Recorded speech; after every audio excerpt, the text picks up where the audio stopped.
Doctors helped me survive, but food is what helped me heal.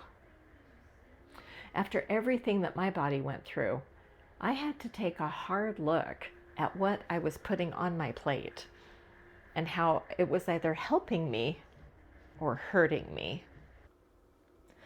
I'm Tiffany, the health educator and alternative healthcare provider who became the patient. I believe that everyone and everything in our lives shows up for a reason, a season, or a lifetime. And when I became seriously ill, there were valuable lessons about grief, relationships, boundaries, and acceptance. In this video, I share how food became a daily tool for healing, energy, and long-term wellness. If you watched my last video, you know that I went through a series of health crises in my 40s. Multiple organ failures, surgeries, and a long recovery.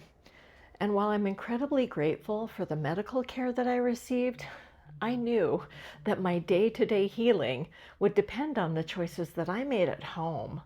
That's where food came in.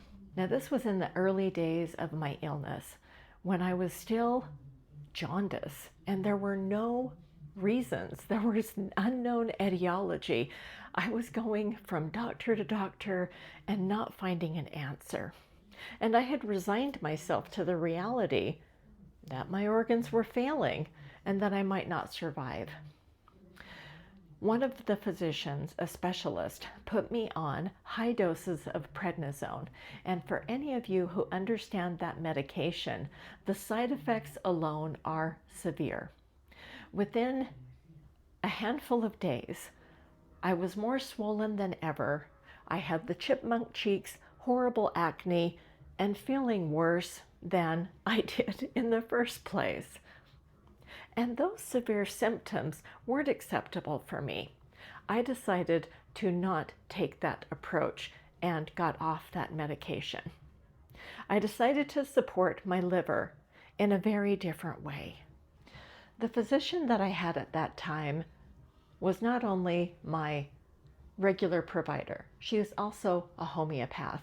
And I wanted to take a more holistic approach, especially if I was finding myself, as I thought I did at the time, at the end of my life. And we took a little different approach rather than that severe medication, if only just to support my health differently.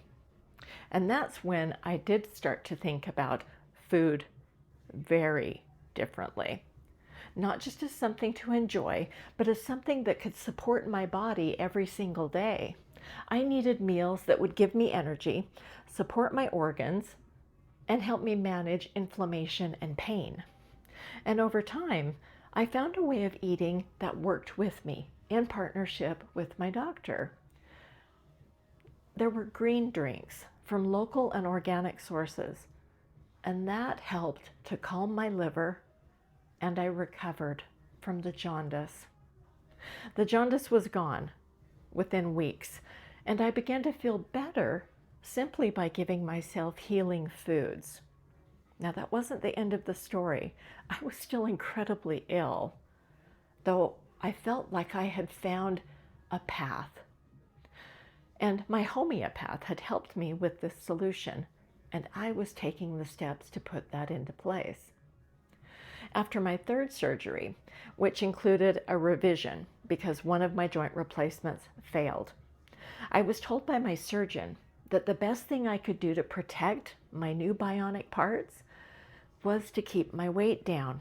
Now, during my health crisis, my weight had increased dramatically, simply because my left leg had been swelling. The time that I was on the prednisone, those side effects stay with you for a long while your body is clearing out that medication. And there was a lot of trauma because of the illnesses I was experiencing. And that also induced early menopause, which altered my hormones, my waistline, and my metabolism. I learned about a documentary called Forks Over Knives, and that led me to a dietary approach I had never heard of. Now, I follow a whole food plant-based approach, inspired by what's often called the starch solution.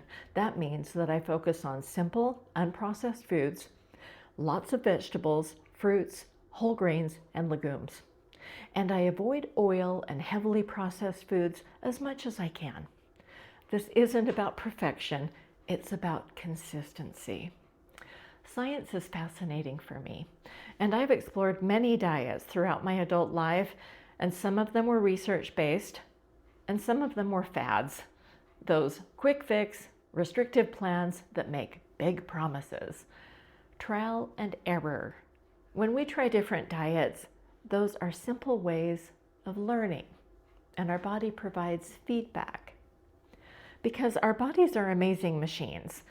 And when I learned that Dr. McDougall's starch solution plan, which I learned about from watching that documentary, Forks Over Knives, his plan included a free 10-day introduction. At that point in my life, I felt it was worth a try. What I noticed over time was how much better I felt. My energy improved, my body felt more stable, and I was better able to manage the challenges that came with my condition. And just as importantly, I didn't feel deprived. I was eating satisfying, comforting meals, just made in a way that supported my health instead of working against it. And I want to be clear, this isn't about following someone else's rules perfectly. You know your body better than anyone. What worked for me might look a little different for you, but I do believe this. The food we eat every day can either move us toward better health or further away from it. In my case, I found a way of eating that felt simple, affordable, and sustainable. And in the next video, I'm going to show you exactly what that looks like, the kinds of meals I eat on a regular basis, and how I keep it practical in real life. If you're on your own health journey, I hope this encourages you to take a closer look at what's on your plate. Even small changes can make a difference. This is from my Butternut to Bionic series, where I share what's helped me manage my health and to age well. Thanks so much for being here, and I'll see you in the next video.